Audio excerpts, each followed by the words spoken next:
right. Good evening, everybody. We're looking at Thursday, February 4th. We're back. Another show. The NBA returns. We got our boy Henry. We got our boy Dom. We have special guest Eddie. Eddie, this is your first time on the show, right? This is my first time on the show. I'm glad to be here to talk sports, and I'm excited to see what you guys have to say. Yeah, we appreciate you coming on. Where are you from? So I am from New Jersey, town East Orange. For my ethnicity, I am Ghanaian, so my parents are from Ghana, but I was born here though. So okay, you're still in Jersey right now? Yes, I am. Okay, East Orange, is that like D'Angelo Russell and them? Isn't somebody like Kyrie? Isn't Kyrie from like? Kyrie, yeah. Okay. I don't think he's from East Orange, but I think he played East Orange. So it's probably a misconception that people have, But okay, I say New Jersey has cranked out a couple of guys, so I knew that they're definitely in the area there. Well, cool. I thought Kyrie was born in Australia. That'd be at the edge of the flat Earth that he's so often talks about. Right.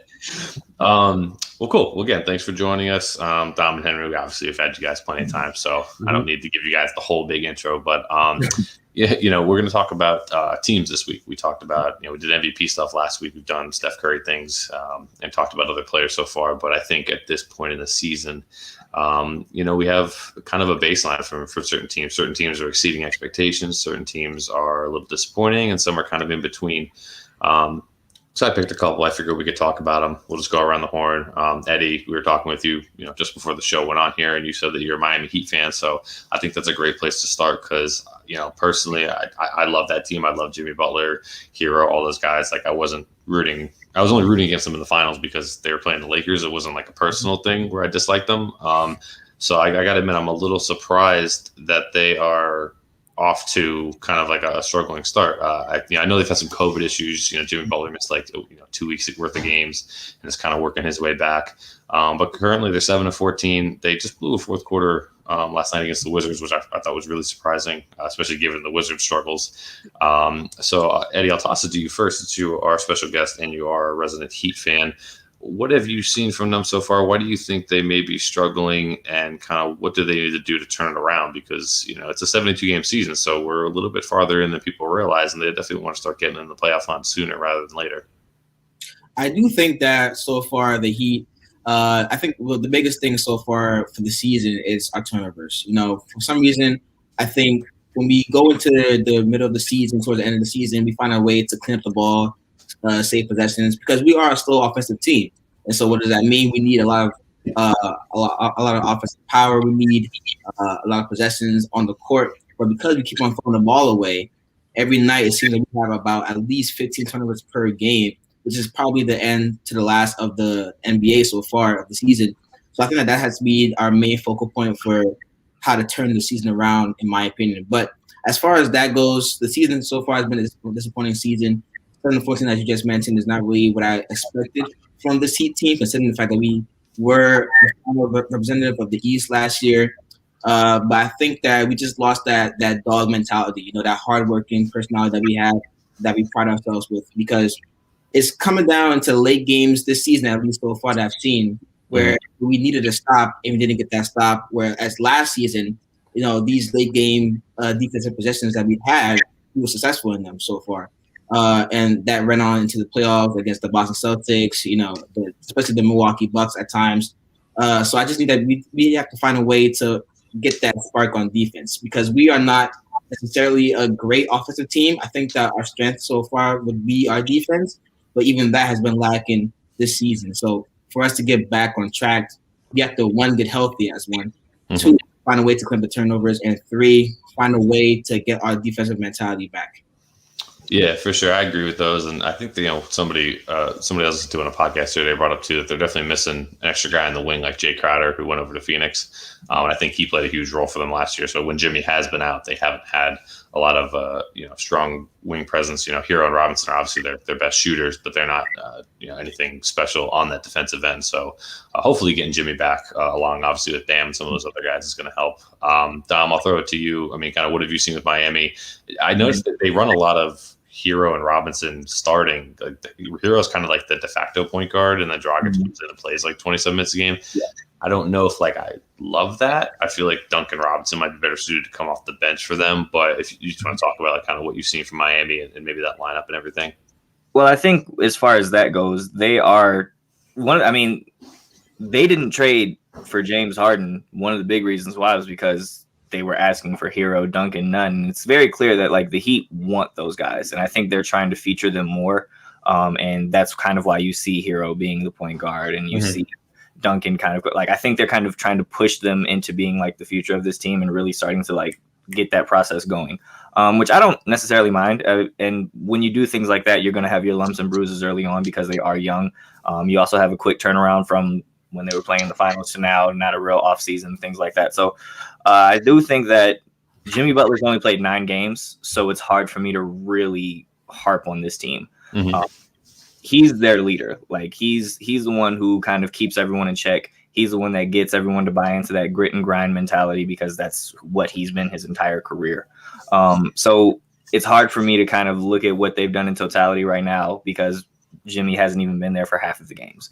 So I think with him coming back, you'll start to see this team perform better. But in all honesty, like I thought they would play better, but I'm not necessarily surprised that they're struggling. And one of the reasons why I love the Miami Heat. I love Jimmy Butler. Like I love all the players that are on this team and like individually. Like I like all of them. And I even like them as a team. I just think that the Heat kind of grossly overachieved last year. And I think they really benefited from kind of being in the bubble. Maybe some teams couldn't adjust the way that they did, and they went on a huge run. And now, because they made it to the finals last year, I think people kind of had an unrealistic expectation for what this team could be. When they're a good team, I don't know if I look at them really as one of the elites in the Eastern Conference. Okay. Yeah. So that's fair. their struggles don't surprise me. But I do think they will play better moving forward. Yeah, I think so too. I think more so than any of the other teams we're going to talk about tonight that are struggling. I think they obviously have that culture is kind of their big word down there. From Pat Riley, Mickey Arison at the top of the front office, all the way down to Spoelstra, who's been there for over a decade, and obviously guys like Jimmy and Bam are do those grit and grind guys. I don't think they're going to allow for Miami to continue struggling for very long. Henry, how quickly do you see them getting back on track now that Jimmy is healthy? And obviously, I would say like point in the year we're a little over a quarter in. I don't think like a top 3 seed is attainable based on the strong play of some of the other teams. But where do you see Miami kind of falling? Assuming everybody stays pretty healthy the rest of the year in terms of playoff seeding, and kind of what's their ceiling? Do they have a chance to get back to the finals? Or are they kind of doomed to play second fiddle or second tier to some of those elite teams in the East? Or what are your thoughts on that? I think I agree with Dom that the Heat, I wouldn't say grossly overachieved in the bubble, but they benefited the most from the bubble because without any COVID implications, let's say if COVID never happened, I don't think the Miami Heat would have made the NBA Finals in the 2020 season. With that being said, I think this season is going to exposing so many teams and players who played better in the bubble that like now that they're back in their regular setting, they're not performing as well. I know Jimmy Butler has been out because of COVID implications, and that hurt the team a lot. They're 7-14, they're 3 for 7 for their last 10. This isn't the Miami Heat team that everybody was expecting, and this isn't the Heat team everybody wants to see. I think we were all pretty excited to see what the Heat were able to do following their finals matchup against the Lakers. So it's like, wow, they can really match up with it, like with the top dog of the league. So what can they do moving forward? So very disappointing to see, but now with Jimmy Butler back, hopefully every player does stay healthy because I want to see this Miami Heat team achieve. Eddie, I hated the Heat back in the LeBron days. I'm a huge, you got to put that out there. I'm a huge Celtics fan, but with Dom's point, this player or this team specifically has too many players that are too likable for me to not root for. They had the right guys, and I do respect Pat Riley and Eric Spoelstra especially. He shows he doesn't need LeBron or Dwayne Wade, to make it a contender. So hopefully moving forward, they can stay healthy, get back in the playoff race. But the East is weird, man. Even the Raptors out of the playoff picture is just like there's a lot of things going on. So, Jordan, I'm gonna let you take it from here.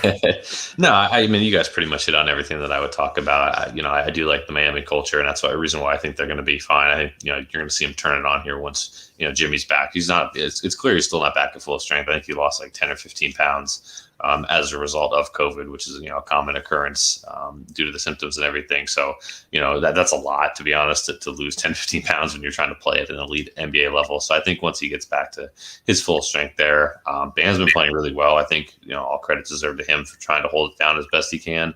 Hero and Robinson, I think, are playing, they're shooting the ball, pretty decently well. Defensively is obviously where they have to improve because they're going to go up against, Kyrie Irving's, Ben Simmons, who's a bigger, guard, even Kemba in Boston, quick guards. They're going to go up against tough guards in the East more often than not. Even the lower teams, right? You're looking at, Emmanuel quickly for the Knicks. You're looking at Zach LaVine for the Bulls. Like even on the nights you're playing some weaker overall teams, they're going to have to play better at that guard position. But I think they're going to be fine.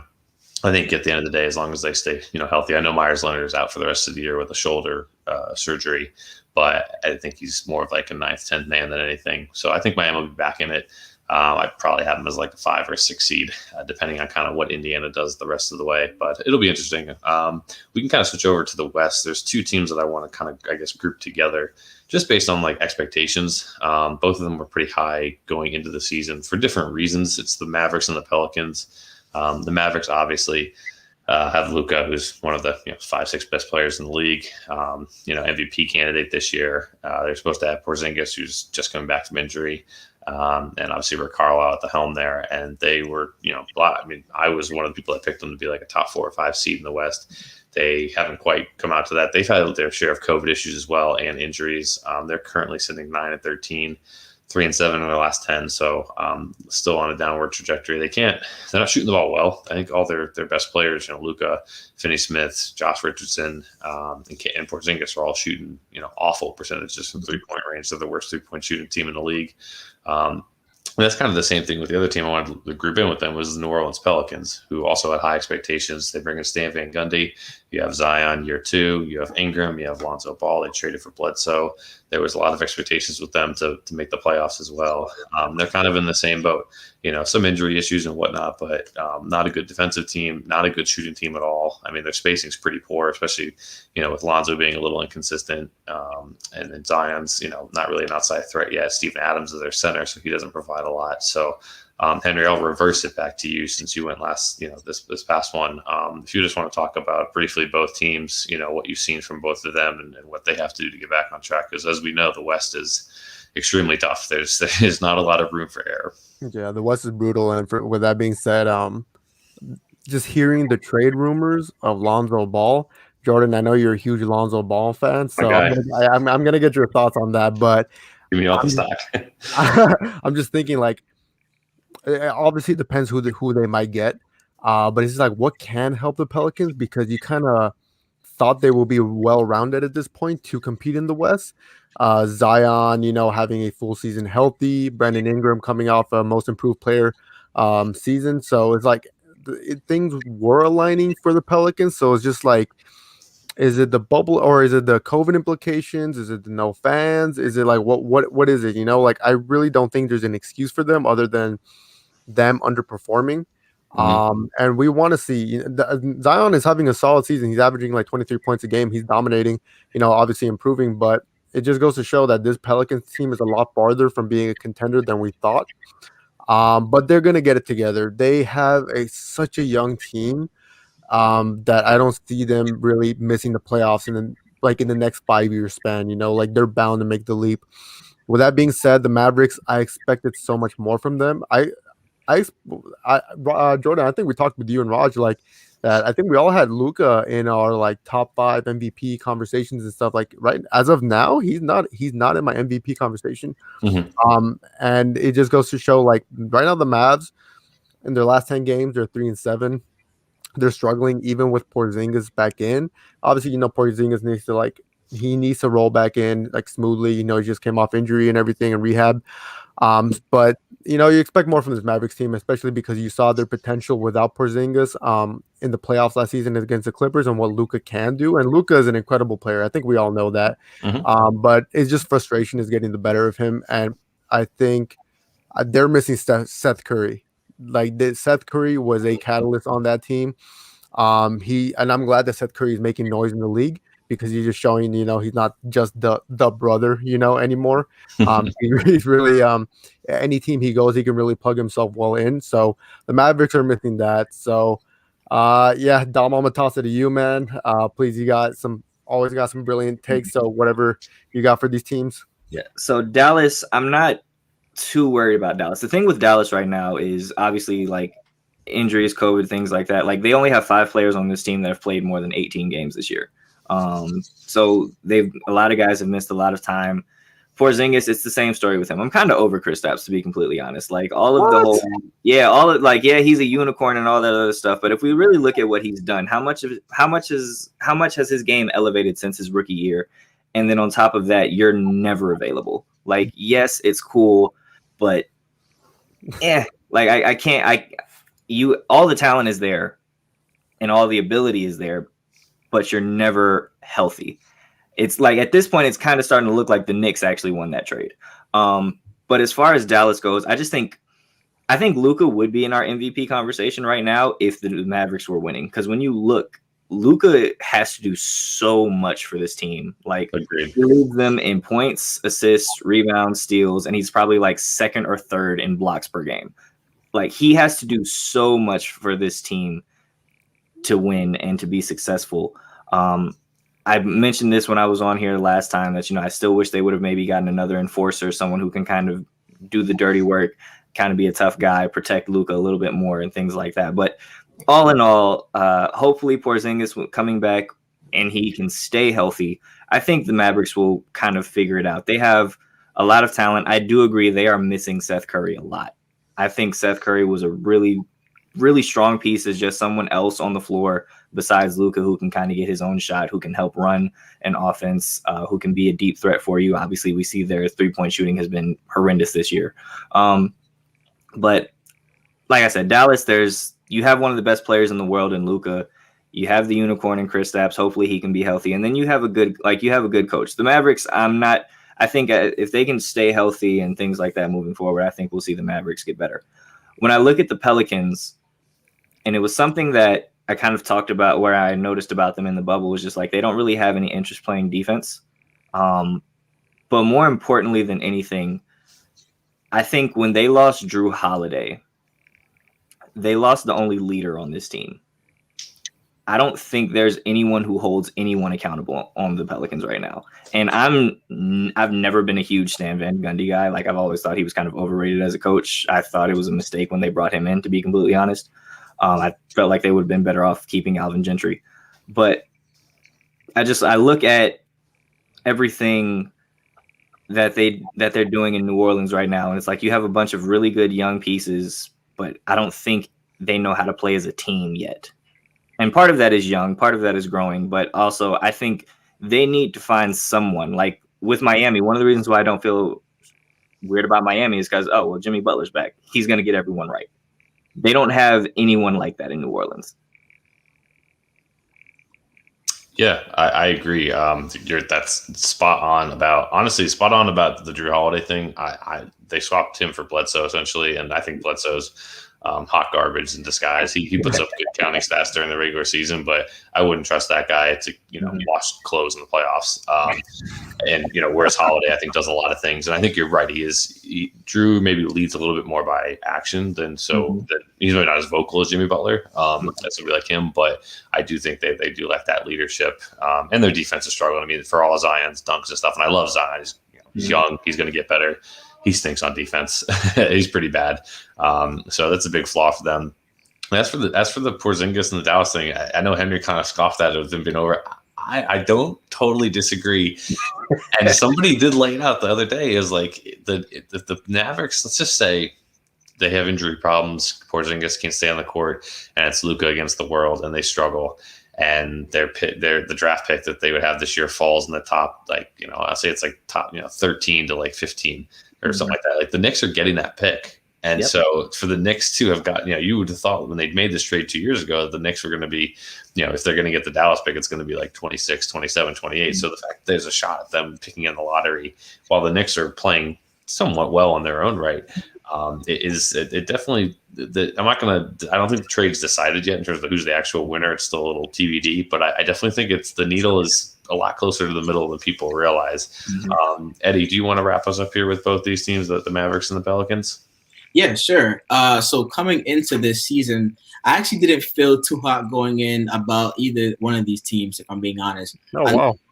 I know that you guys mentioned about the Mavericks being one of the more teams to dominate somewhat in the West, but I thought that the Mavericks were pretty much Porzingis' injury, obviously, because unfortunately he has had injury problems in the past, so far this season as well too. But I thought the Mavericks were a Luka injury away from being one of the worst teams in the West this season.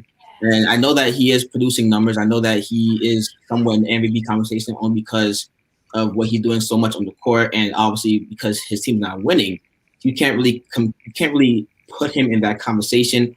But I think that when they had the new coach hire and he had his offensive resume, his offensive background, I was wondering to myself, the Mavericks were one of the worst defensive teams last season, and now you lose Steph Curry. I know he was a big loss too, and I actually did think that the addition of Josh Richardson coming into this team would help them a lot on defense, but I wasn't really improve them to the levels that I thought would happen this season. And so they are struggling so far. One of the worst three-point shooting teams in the league, and that is partly because of Seth Curry and what he brought to the table on the court every night.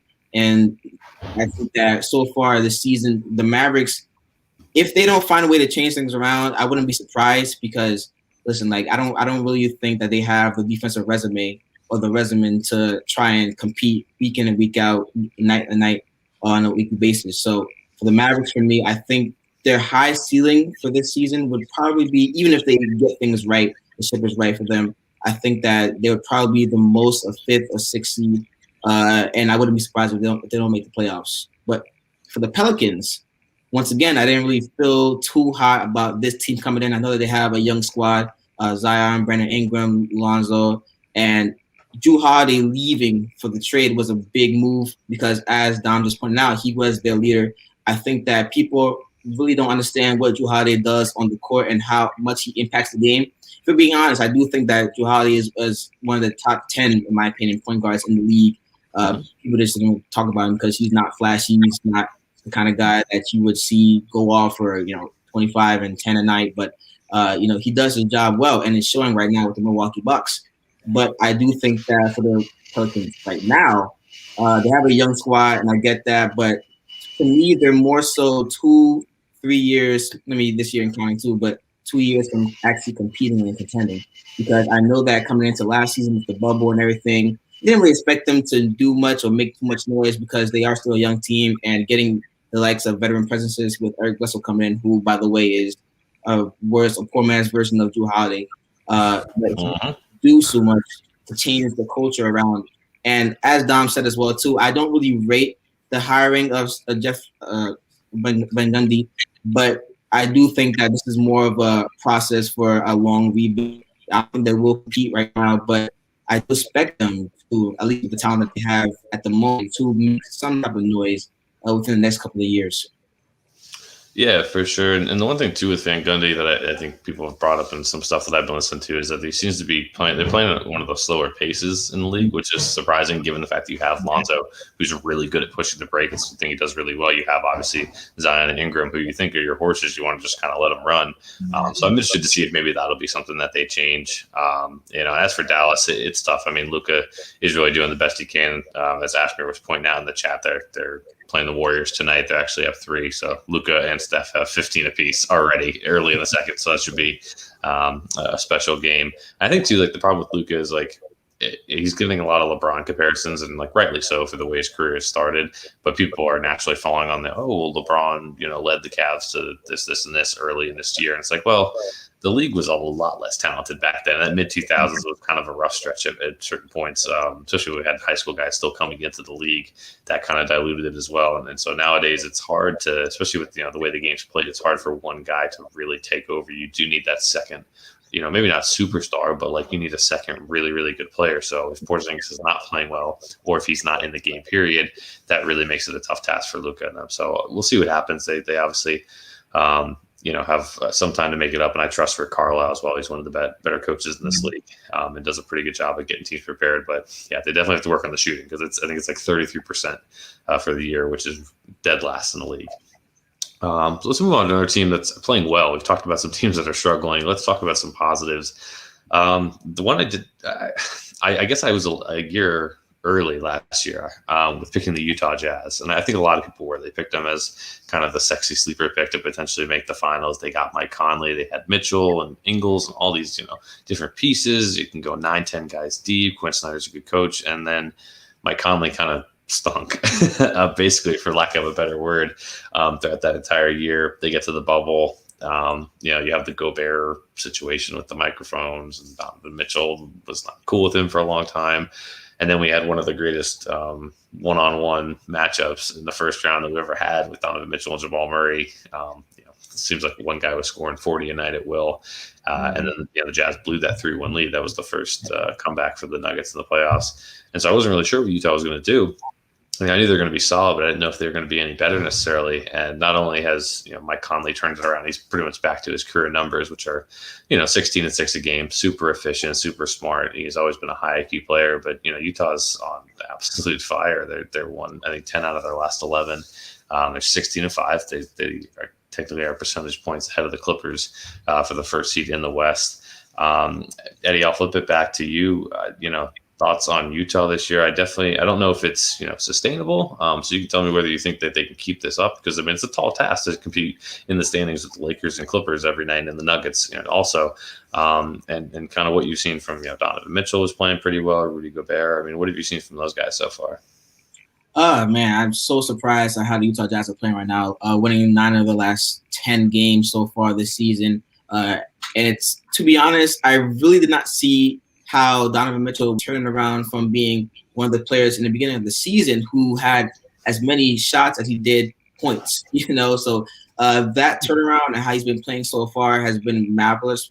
As you mentioned before, Mike Conley, he's doing his bits and parts on the court. He's looking like his old self so far this season. And I want to mention Rudy Gobert. For me, I was kind of displeased at the contract that they gave him. A massive contract for a guy who I don't really think does much to the game other than play defense, which is obviously an important part of the game. But it's like, for a contract of that stature, what would you bring more to the game in terms of, finding ways to get other teammates involved, which is not really his game. Shaq didn't like it either, trust me. Yeah, I bet, because, it's great to be crowned the defensive player of the year multiple times and to be able to be a standout defender night in and night out. But for that kind of contract, I wasn't too sure. But to his credit, he has been playing well this season so far. And with all that components pushed in together, you now have the Utah Jazz up in the West, surprisingly, above the Lakers, above the Clippers, who I think are definitely title contenders this season. I don't think that it'll be sustainable, however, because I just think that the other two teams that I just mentioned before are much more talented than the Utah Jazz. They will still finish, in my opinion, as a top 4 seeds in the West, the most top 3. But I don't think that Donovan Mitchell, even though he is a superstar and he is one of the young kind of pieces in this league to take over so far in the future, I don't think that it'll be so much for them to find a way to get into the final conversation. I do think that they'll be a good playoff team, definitely more than they did last year with the epic battles between them and the Denver Nuggets. But so far, so good for the Utah Jazz. But I don't think that they will be the second or first seed in the West. Okay. Yeah, no, I think that's fair. And like you said, I mean, they're all playing really well. Donovan Mitchell, I don't know if he's definitely not obviously going to be a starter in the West, but I think he has a shot to make it as a reserve for the All-Star if we play that game in Atlanta or if they just, recognize the guys, well, that remains to be seen. Dom, kind of same question. What have you seen from Utah? Obviously, off to the surprisingly good start. Do you see them making a deep playoff run? I think the expectations were at least second round for them last year, and they obviously kind of flamed out there. But can they make the finals? Can they make the conference finals? Because the general thinking in the West is obviously all roads go through Los Angeles right now with the Lakers and the Clippers. So that's going to be the challenge. Is can anybody top them? I like Utah. I like Utah a lot this year. And kind of, I did have high expectations of them last year, and so I kind of like curtailed it back this year after seeing them. But also, you just had to take into consideration how weird of a year it was last year. Like, if we're in a regular playoff setting, I don't think they blow a 3-1 lead, right? So all of those different things come into it. Donovan Mitchell is playing great. Donovan Mitchell is one of my favorite young players in the league. I love his he has one of those mentalities where he just doesn't let anything rattle him. I love, we talked about Shaq getting on Rudy Gobert and cracking jokes. And I agree. I don't know why the Jazz gave Rudy Gobert that contract, because I remember when we talked about it last time when he was talking about he kind of wants a super max. And I'm like, Rudy, you've won some Defensive Player of the Year awards, and that's cool and all, but no. Donovan, on the other hand, will get a super, he's the one who deserves a super max. And Donovan, like I said, I remember when Shaq was trying to go at kind of crack jokes at him, and he was just like, okay, I'll just go out here and keep balling. I love his mentality. Mike Conley actually is playing well this year. He kind of, I don't know, maybe it was just weird being in a different place for the first time in his career. He's been in Memphis all those years. He had a little bit of an adjustment, but Donovan Mitchell is really what drives this team. He's what makes them special, because he is a special player. I don't know if they'll be able to keep this pace of being one of the 3 top teams in the Western Conference, but I do give them a chance against anyone in a playoff series, because it's only 4 games that you have to win. And I think they are good enough to beat the majority of the teams in the West. At some point, maybe they can get, if the ball bounces their way and they can get lucky. They're a dark horse for sure. And there's someone that a lot of teams are not going to want to see in the playoffs. Yeah, I agree. I mean, Quinn Snyder's done a really good job with them, and they are a very tough defensive team, anchored by Gobert, but they have a lot of other guys too. I mean, Conley's, maybe not quite what he was in Memphis, but he's still a pretty respectable defender. Ingles and Georges Niang are also pretty sneaky good as well. So they have a lot of, wings to throw at a team like the Clippers or the Lakers. You're not going to stop Kawhi or LeBron or Paul George on a good day, but they're going to be able to at least make them work a little bit harder than I think some other teams, like maybe the Denver Nuggets or some other squads in the West who are maybe lacking on that perimeter defense. And I agree too. I mean, the Mitchell, that was a whole big stink with what Shaq said to Mitchell live, and I thought he was wrong. And I know those guys do it partially for show, but I know they are trying to give their constructive criticism to the next generation, which I can appreciate and respect. But I just thought he crossed the line a little bit. I mean, Mitchell came off, he's having, a really good season. He's shooting the ball really well. He's been, I think, more of a consistent player. And people forget he's 24. I mean, he's in his 4th year. Generally, shooting guards don't make the leap until year 5. That's when you see MJ have the 1987-88 Defensive Player of the Year MVP season. That's when you see Kobe scoring 30 a game. Allen Iverson, looking at MVP honors, I think was his 4th or 5th year. So it takes shooting guards a little bit, because it's definitely an adjustment trying to score consistently on a night-to-night basis against NBA, defenses and schemes and stuff like that. So I think he's doing a pretty good job, all things considered. And like you said, mentally, I mean, I thought his response was fine. He just said, okay, he didn't get into it. He didn't fall for the bait, essentially that Shaq set. And he just said, I'm going to keep going to work. And I hope he does, because he is fun to watch. I think he's got a lot of that killer instinct in him that we look for in these 2 guards. Obviously MJ and Kobe are the guys everyone, looks up to in terms of that mentality. And I think Mitchell has, not all of it, but at least some of it so far that he's shown.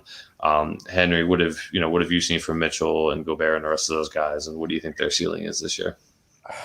I think, I didn't expect them, at least at this point, being the number 1 seed in the West. I expected them to be top 4 or 5, but me neither, man. I like the 1 seed, man. What happened? Hey, Jordan, I was gonna ask you right now, are the Jazz keeping you up at night, seeing them as the 1 seed? No. No, no way. All right, I Well, think I he's can just let you know. probably a little worried, but honestly, we got the Jazz in the first seed, Clippers second, Lakers third. I think we can all agree that those three rankings are very interchangeable. Mhm. It's gonna change, Literally like changes night to night. I mean, the Jazz play tonight, and the Lakers play tonight, and the Clippers don't. So if the Lakers win and the Jazz lose, I think they take over the first seed, and the Clippers fall to 3. Like it's literally changing every night. yeah, and if we talk about longevity in the season or just consistency in the season, I'll agree, I'll give the Lakers Jordan their consistency is insane. Like whenever they hit a bump on the road in the regular season, they bounce back immediately. I Mhm. don't think being in the third seed right now when we're not even halfway through the season, and the second half of the schedule is not even announced yet, so they're not. I know they're not worried, but the Jazz have they've overachieved, and I like seeing it because I think Donovan Mitchell is a superstar. I think we all remember back in 2018 what he did to Russell Westbrook and Paul George in the first round of the playoffs. A rookie, Mhm. when he did that, I was like, who is this Donovan Mitchell guy? I was worried he was gonna have a type of Tyreek Evans, Blake Griffin type of peak, like one of those rookie peaks. They excel so well, like in the first or two seasons in their career, and then they begin to decline. Right. That was one of my worries, but thankfully he found a way to just keep improving every year and top himself every year. So I'm happy to see the Jazz. I agree with everybody. I don't think Rudy Gobert deserves that contract. I mean, he cried his way into an All-Star game. Uh, but in terms of like just the Jazz as a team, Quinn Snyder, I think he's one of the most underrated coaches in the league. Quinn Snyder is he's brilliant as a basketball mind and as a mentor too for these younger players. For Donovan Mitchell, he's been able to mentor him well and his transition into the league. And I think we're. Do you guys think this might be the next team with longevity in terms of having like a core for more than 10 years, of like Donovan Mitchell, Rudy Gobert, Bogdanovich, and Quinn Snyder all in one? Because I can see that happening. I don't know if it's just me. Anybody else that wants to chime in on that? I mean, you have to keep Donovan Mitchell. I think Rudy Mhm. Gobert. I won't necessarily say he's interchangeable because what he brings on the defensive side of the ball as a rim protector and as a rebounder is huge. Like we're cracking on Rudy Gobert, but he is a really good player. Yeah. So I think I think it was good to keep him. I think they paid him a little bit too much. I think you could have kept him for maybe a little cheaper price. But yeah, I think you look at that core and you say, okay, maybe you have your foundation. Now it's just putting some of the other pieces together, finding what you can. And also, it's a bit of luck. Maybe you have a better chance once LeBron retires and maybe the Lakers take a little bit of a step down. We have to see If what LeBron retires at this point. if he does. So, you kind of have to see. But the thing with Utah is you're in the Western Conference and it is a murderer's row every single night. But they're excelling.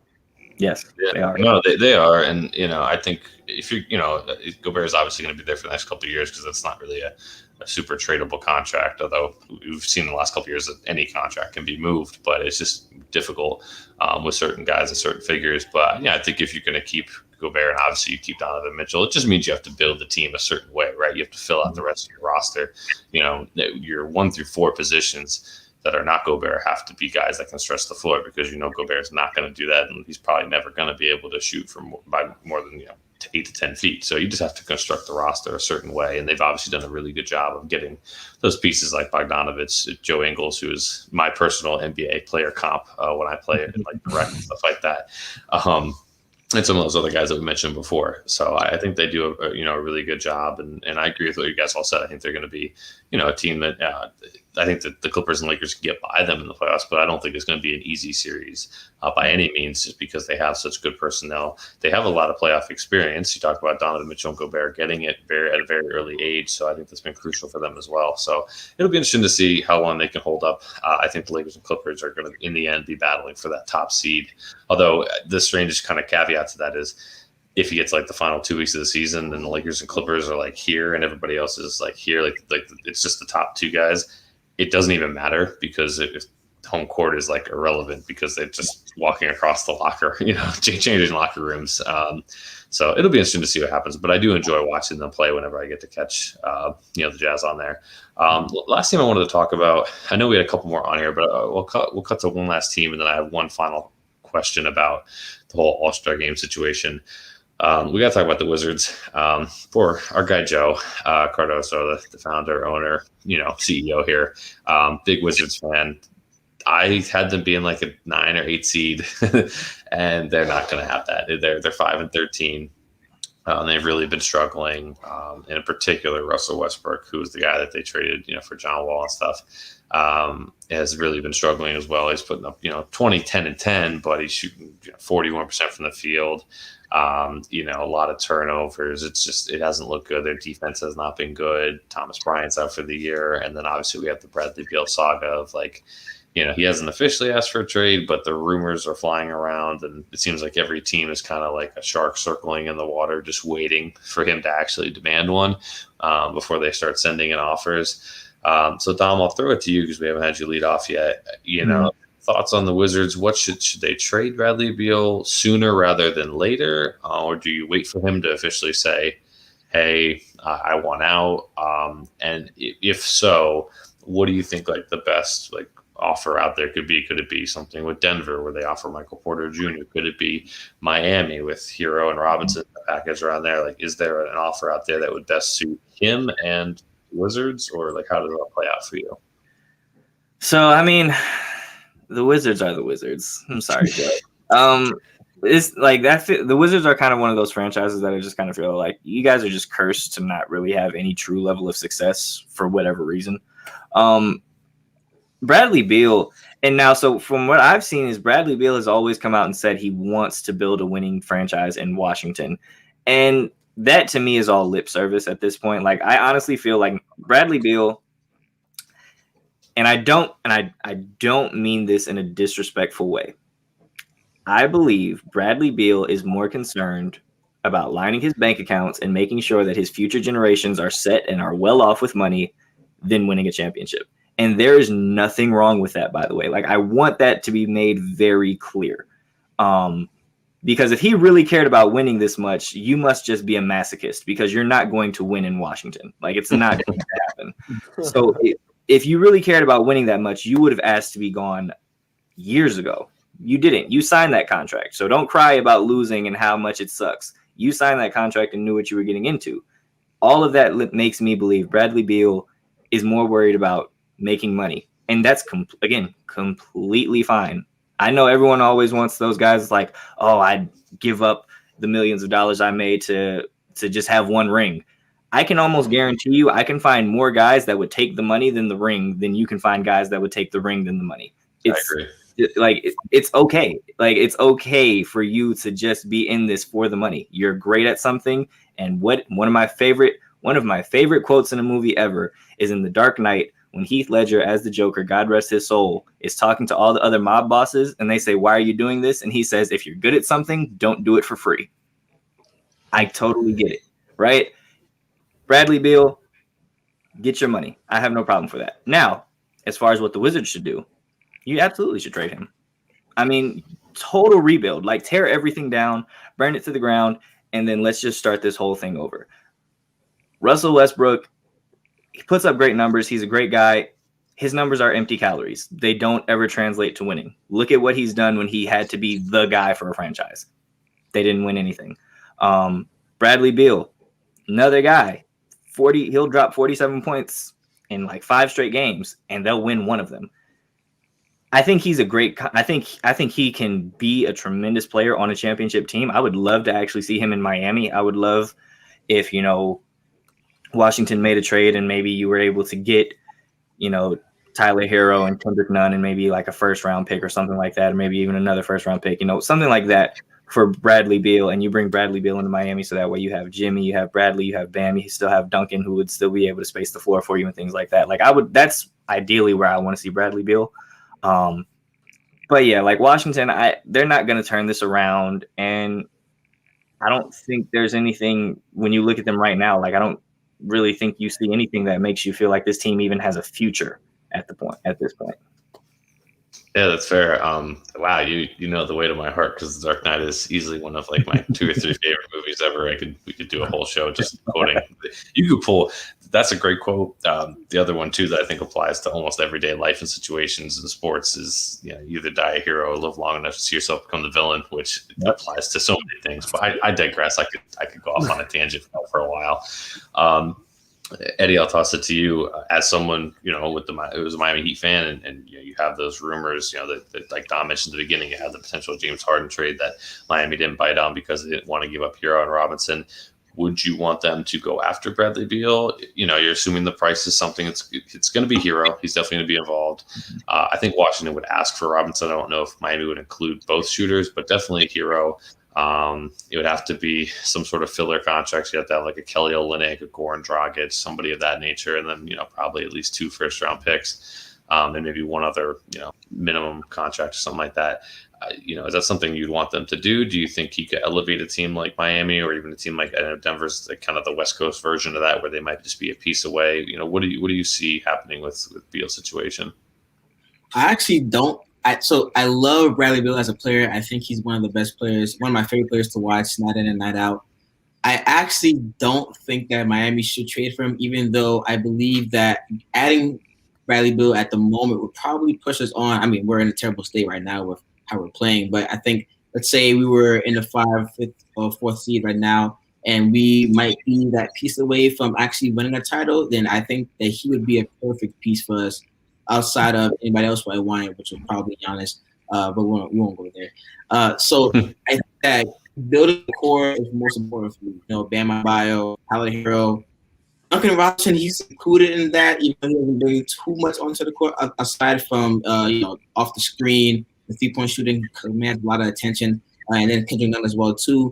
So I believe more so in the future than the winning mentality right now. And I think that we are somewhat competing right now to win a title, but adding Hero, keeping Hero in for the moment would possibly be our best bet, in my opinion.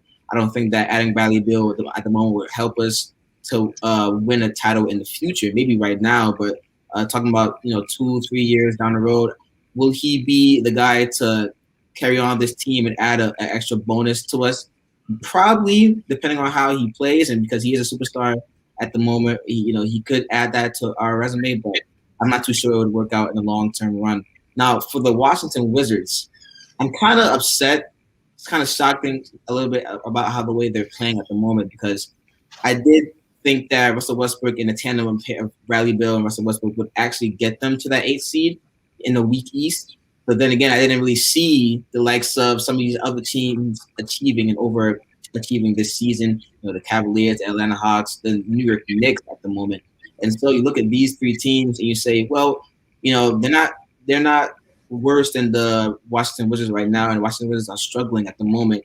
Obviously they have some injuries that have been hit at the moment, so it's tough. I would think that they do trade Bradley Beal, in my opinion, maybe not to the Miami Heat, but to some team that is one piece away from winning, because I believe that Bradley Beal, whether he's on the Washington Wizards or not, they're doing the same amount of games. Like, he doesn't, even though he brings the superstar element, the great shot making ability to the floor, night in and night out, and he's been averaging obviously 25 plus points the past couple of games. I just think that whether he's on the floor or a part of the team, it wouldn't really matter, because it wouldn't translate to winning, as you just mentioned before about Russell Westbrook and how he's been putting up all these numbers and statistics, but it hasn't really translated into winning. And in my opinion, in all honesty, I think that Houston has so far won the trade because the Washington Wizards are struggling right now. And I don't think it's more so too much on Westbrook, because he has been injured this season, with COVID and everything. But I do believe that so far this season, everything is not clicking for the Wizards. And I don't think that outside of Russell Westbrook and Bradley Beal, they don't really have much. Maybe we could advocate for the rookie, Danny Adija. But, outside of him, there's really not too much going on the bench. And to be honest, I'm going to just say this right here. I don't really believe that Bertans earned that contract, in my opinion. I just don't understand why give him a type of contract for that much amount of money. And you can see why, he hasn't really played up or lived up to the expectations, because he's been struggling so far this season. And so you look at all these aspects, and you see why they are at the bottom of the East. It kind of adds up, and I don't think they are cursed in a way, as I mentioned. In a way, they have been cursed in the past couple of seasons. I don't really think that they'll find a way to get better and build unless they trade Bradley Beal. I got you. Yeah, and I agree. I think, if you're Washington, you definitely want to trade him now while his values. I mean, the guy's 35, 5-5 a night. He's going to be an all-star again. He's going to probably make All-NBA third team or second team, depending on how he finishes the season. So I would say to try to, especially the haul you're going to get. You see how much guys like Harden and them are fetching on the market. Now, Harden's obviously, a better player overall than Bradley Beal is, but I still think Beal's value is pretty high. So you try to, that's the juggling act, right? You want to balance trying to keep your guys together and try to make the best of a situation, but you also want to, it's like poker. You got to know when to cash out and try to get as much value as you can. Henry, do you have any thoughts on Bradley Beal and where, if he's going to be traded, where he would be? I did the quick math while Eddie was talking there, and I went onto the real NBA trade machine, and for the Heat, it would essentially be Hero, Dragic, Precious Achiuwa, and 2 firsts. That financially works, and you figure that they're going to ask for at least 1, if not 2 first-round picks. With the Nuggets, it would be something like Michael Porter Jr., Will Barton, or Gary Harris, maybe RJ Hampton or Bol, and then 1 to 2 first-round picks. Because Beal's contract is he's only like between 28 and 30 million the next couple of years, so it's not like Russell Westbrook, 40-some million, where you have to really make a lot of contracts in there to make it work. But what do you think for Beal? Or if you have like another team that you think could be potentially looking to take a swing? I've been saying trade Kemba. I think there's an opportunity. Not fair. The Wizards are not picking up the phone for Kemba Walker. Get out of here. No, like Jaylen Brown. No, I'm not gonna do that. Dom brought up a really good point that I didn't really think of. It's so funny because Bradley Beal knows he can't win with the Wizards, and he was quoted the other day saying after their win against the Nets that he wants to stay and win with the Wizards. I'm like, doesn't he know he's not gonna win anything with the Wizards? So like, what's up? What's the catch? Dom, I'm so glad you brought that up because I didn't really think of it like that. Like, how many players in this league are, over the money, like the money over the rings?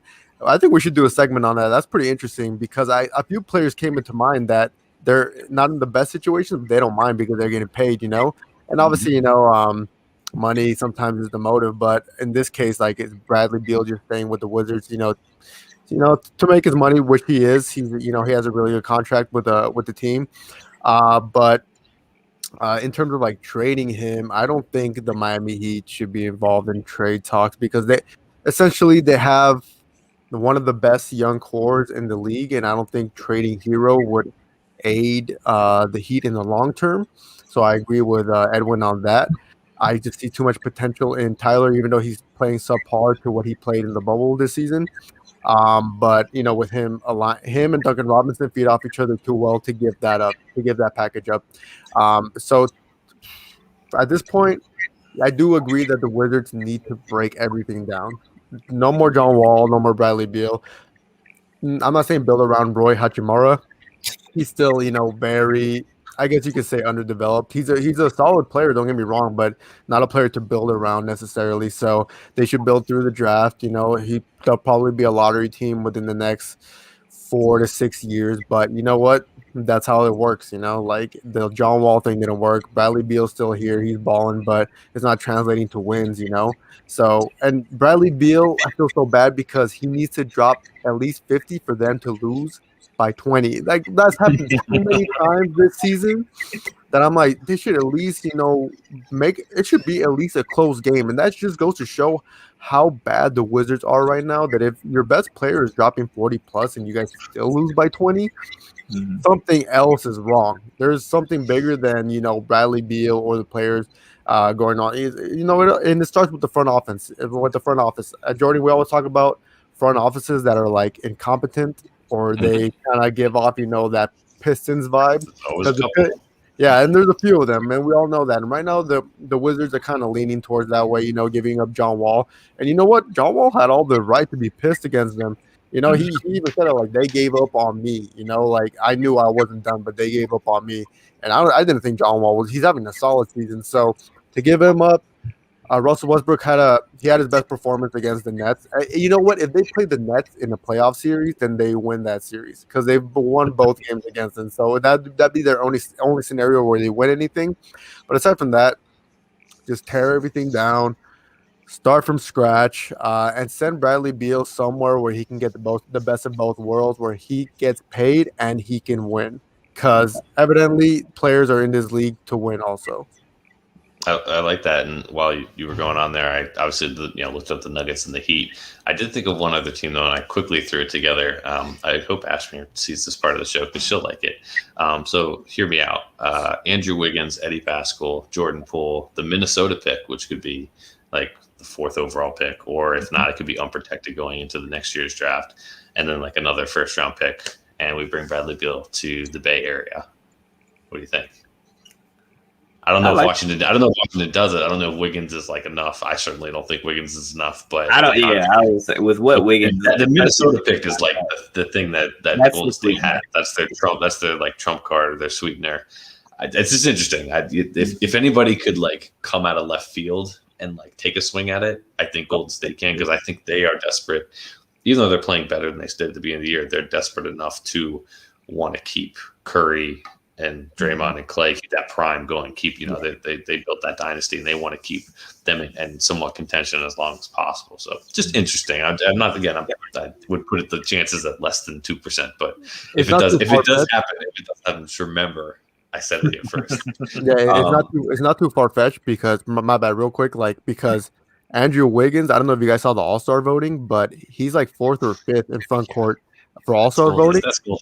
They have crazy so that's gonna raise his trade value. I know it's a flawed system. He does not deserve to be top 5. You know who doesn't care about money? Alex Caruso. That's my way of working the Lakers. Oh, if I were on the Lakers and I didn't have to do anything, I'd be happy to. Didn't have to do anything. All right. Well, let's finish with one last thing, and we'll make it like kind of like an around the horn type thing where you do like 90 seconds to 2 minutes just to keep it tight here because I know it's getting late. The All-Star game. The NBA seems to be really pushing this. They haven't officially announced that they're going to have it, but they're like basically saying that they're going to have it in Atlanta in a couple months. We'll go around quickly. Just give me your thoughts on if it's a good idea or not and why. I'll start just to get mine very quickly out of the way. I think that it's a terrible idea. De'Aaron Fox said it was a stupid idea. I think a couple other players have already echoed that sentiment as well. I think the fact that you're already trying to juggle such a very delicate balance with these COVID, protocols and trying to make sure guys are in lineups every night. We've had enough postponements as it is to then try to coordinate bringing 20, 25, 30 guys, if you include the slam dunk contest and the 3-point contest and stuff, to bring them all into a hub like Atlanta, where I'm sure there's still a ton of, risk just to put these guys in a hotel, to then have them play a game in an empty arena. That's part of the thrill of the All-Star weekend is to have, the 3-point contest with the crowd going nuts, the dunk contest, obviously the fans going nuts. And then the All-Star game last year, the crowd was on the edge of their seat the entire time. I just think it's so much work for something that could bring such risk to the rest of the year. You could walk out of there and, you could come back and Brown and Tatum could get COVID again and they could be out 2 weeks. LeBron could get a Jokic. So you don't know who could come out of it and how that could hamper somebody's season. It could be a team that's on the fringe, say it is like a Miami Heat and Jimmy Butler, Bam's there, and then they get it and they come back and now the Miami Heat are ravaged with it and they're playing 8 guys a night, something like that. So I just think it's a terrible idea. If you want to honor them as all-stars, by all means, go ahead, do it. I like, that's a good counting stat for people's resumes for his career, and it's a good way to recognize who's playing well this year. But we don't have to have the All-Star game. They haven't had it other years. They've had lockouts and stuff. There's no need to force it. I think it's a terrible idea. Henry, I'll flip it back to you. Give me your thoughts. 1.5 minutes, 2 minutes tops. I was going to bring up the De'Aaron Fox thing. Like what De'Aaron Fox said was spot on. He was just being so honest too. Like, it's a stupid idea. That's a guy who's looking to make his first All-Star game and playing at an All-Star level too. So yeah, I think that's just a lot. Yeah, and something he brought up too. I didn't know this, that if you get an All-Star if you get nominated as an All-Star and you don't want to play, you get fined for it. So if you think about it, these players are kind of playing against their will. First of all, it's a horrible idea to start. Second of all, Jordan, what you were saying, if you can't if things have been going, not the best outside of the NBA bubble and stuff like that, in different cities, like what makes Adam Silver think that bringing different players from different cities into one city, and Atlanta has not been doing well with COVID in terms of like caring, and clubs are open and everything like that. So why bring all those players to such a high risk city, where it can ultimately lead to a disastrous, ending of the season? I don't think is, and I just don't think it's fair to the players. But De'Aaron Fox said it best too. Money makes this world go round, unfortunately. With that being said, Dom, I'm gonna toss it to you. Like, just your thoughts on this whole thing. Yeah, so I live in Georgia, right? And I'm like 30 minutes outside of Atlanta. This is stupid. I can tell you right now, no one in Atlanta is taking COVID serious. No one in Atlanta has taken COVID serious for over the past year, if we're being completely honest. Like, you go out on Saturday night and every hookah bar, every hookah lounge, every club is packed to the gills. Like, there's Lou Williams is leaving the bubble to come to Atlanta. Exactly. You want James Harden there? Hell no. Right. And that's the reason why. And I was gonna say, and that's the reason why the NBA picked Atlanta, because they know Atlanta is so open, and that will entice more guys to come. Because if we're going to Atlanta, like, they got strip clubs, they got bars, they got lounges and stuff. All that stuff is open. We can go to Atlanta and kind of have a good time. I just think it's ridiculous. First things first, I'm going to be honest. Like, last year, the All-Star game was cool in how they did it, but who the hell cares about the All-Star game? Like, no one really cares about the All-Star game anymore. Like, really, it's all about the dunk contest, three-point contest. And here's the thing. You can do all that stuff virtually. Like a dunk contest, three-point contest, you can do that stuff virtually. I would love, if you want to have like an All-Star game or something that weekend, do what they did earlier when the NBA took its hiatus and there was like that time where there was no sports on. And they had people like doing challenges, like they would have like Chris Paul going up against like Ali Quigley in like a game of horse, and like they would be in their own places and they would like record themselves doing it and they would like watch the other person. Like, that type of stuff, to me, if you really want to give like some sort of event, makes way more sense than just putting so many guys at risk for a game that means nothing, by the way. This game doesn't do anything for anyone's season, doesn't get you home court, doesn't get anything. It gives the league money. That's literally like the only thing that comes out of this. Well, and so two things before I toss it to Eddie to wrap that up. One, I didn't even think about that, Don. I think that's genius to do it virtually. And back then, to be honest, people were doing it on the fly. The camera quality was really crappy and stuff. Now you have everything set. You could have, Steph Curry with the Warriors video team doing the virtual thing in their gym, and then it cuts to, Duncan Robinson in Miami. Like, it would look nice. If you plan it out, it would look very presentable, and it would flow just as well as it would be in person. There just isn't a crowd, and you're aware that this is on a stream. But other than that, I think they'd be fine. And you guys keep bringing up the money point. I was watching Around the Horn today for the first time in a while, and Jackie McMullen brought up a great point. And she's like, who wants to see this? She's like, it may not even be Adam Silver. She's like, it may be Turner Sports who wants to see this. And where is Turner Sports based? At Atlanta. So there's a lot of connections there, and so I don't know if I'm going to fault Silver right away. I think maybe he might be getting a little pushback from the people even above him, but I hope he fights against it if he does believe that it's a bad idea, because he's done a really good job, I think, with everything to the best of his ability so far with the COVID stuff, and I just think this would be a step back. But Eddie, I know we've kind of covered a lot about that already, but do you have any final thoughts on the All-Star game before we go? Very risky. Such a terrible idea, if you ask me. I just think that, like you guys all just mentioned before, it's just too risky to put these players coming from different cities into one area. And, the season's already shortened as it is. There's been games that's been postponed. There's been games that have been to move in the past. And obviously, players have been affected by this a lot so far this season. I know that my team, for example, has been affected a lot throughout the whole season, and that's probably why some of these teams are struggling. I just think that it'll be a terrible idea to put these players so close up to each other, just for the idea of money. I know that money is very important to the NBA, but I just think that the safety is much more important for the players as well too. And I know that the fan in us would probably say, do like the idea of an All-Star game, not just for this year and how this year has been going so far, but in the past, because I am a big fan of the All-Star game. But I just think that not having the All-Star game in place would be such wonders if it didn't happen, because I wouldn't want to see the season be on a halt for the rest of the season, push back the playoffs and everything because of this mistake. And I do think that there's so many ways to go around, like you guys just mentioned before. I think that the NBA should find a way to take a page out of the NFL's book. They had a Pro Bowl and it was virtual, and they actually simulated an All-Star game for themselves. I think that the NBA should do the same thing as well too, just to keep players safe. It'd be a nice, fun way for players to interact with each other through the game.